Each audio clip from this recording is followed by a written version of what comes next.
The girls gossip about Brad Simon and Troy Parker. Both of them were suspended for 2 weeks, and nobody knows why. The weird part is, it's June. It's basically the end of the school year anyway. Suspending them is the same as giving them an early start to summer vacation. Argofont Book Review, Argofont Book Review. This book was written by Nola Thacker. The teachers and the school board are fighting over next year's budget. Representing the board is the cartoonishly incompetent Mr. Oates, who doesn't care about schools. He just likes yelling and getting attention. He reminds me of some YouTubers. Representing the teachers is Mr. Kingbridge, the assistant principal. I know Kingbridge has been the school's main contact person since book 57, and it'd be weird if he wasn't in this book.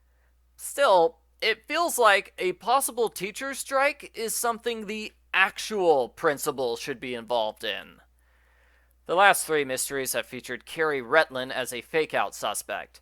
Cary runs a merry group of pranksters called the Mischief Knights.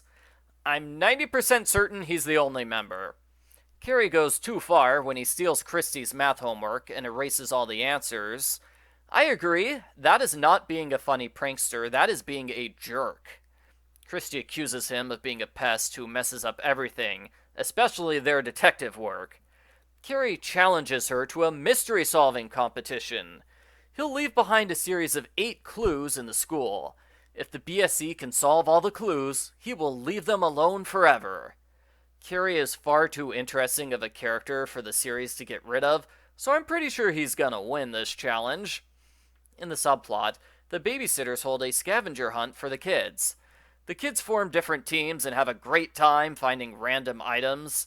It's an okay subplot, but the downside is it's the exact same thing 3 times in a row, just with different kids. Cary's first clue is get your mother understands. The girls wonder if their moms are involved somehow. Like Cary actually contacted their moms and convinced them to join the mystery.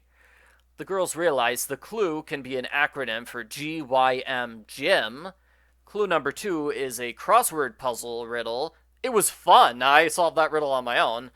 It leads to the radiator in the boiler room. This causes Kristy to insult Nancy Drew. The clue in the boiler room didn't sound real or believable. It sounded like one of Claudia's Nancy Drew mysteries. How dare you insult Nancy Drew, Kristy Thomas? Those are fighting words. School is disrupted when the culprit vandalizes a car. They write insults about Mr. Kingbridge and use the Mischief Knights logo.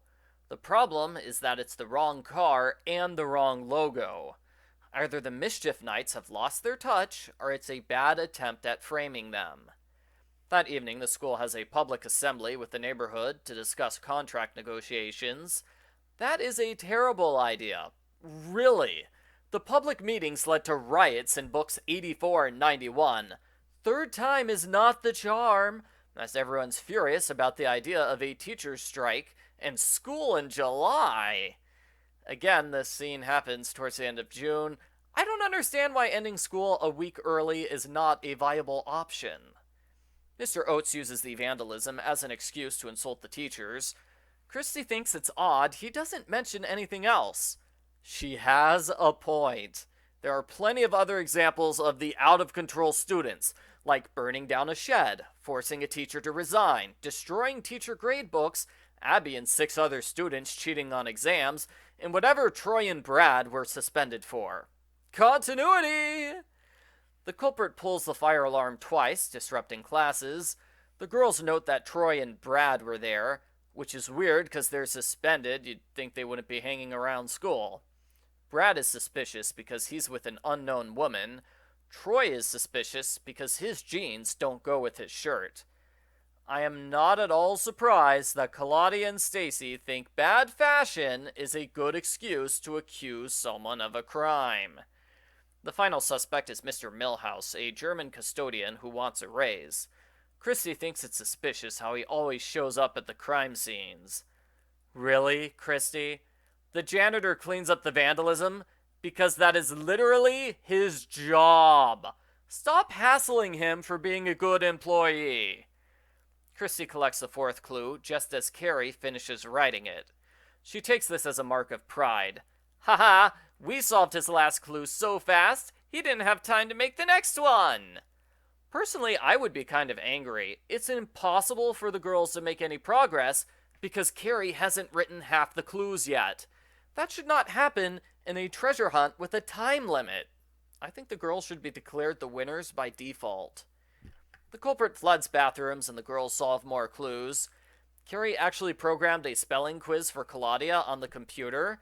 That seems like a lot of work on his part. The newspaper editor asks if this means Claudia and Cary are a couple, and I would be 100% okay with that. The next clue leads to the theater, where the girls are mistaken for vandals. Kristy suspects Cary tried to frame them, so she tells Mr. Kingbridge everything. Cary is questioned for 2 full hours, but it turns out he's innocent. Kristy feels guilty for tattling on him, and why? Yeah, he's innocent in this case, but there are a dozen other acts of petty sabotage that he's committed and deserves to be punished for. The fact that he gets a free pass because he's not the main culprit of this book is unfair. Brad is cleared of suspicion when they learn the woman he hangs out with is his mother. I guess it's safe to assume he's not committing crimes in front of Mom. Cary's last challenge is to catch the culprit, which is more than a little unfair, considering Cary has no idea who the culprit is. He basically gave them an impossible challenge. The girls discuss the case. When Kristy says the culprit accidentally vandalized a green car, not a red one, Marianne realizes the culprit is colorblind. Troy's clothes look bad, therefore he's colorblind, therefore he's the culprit.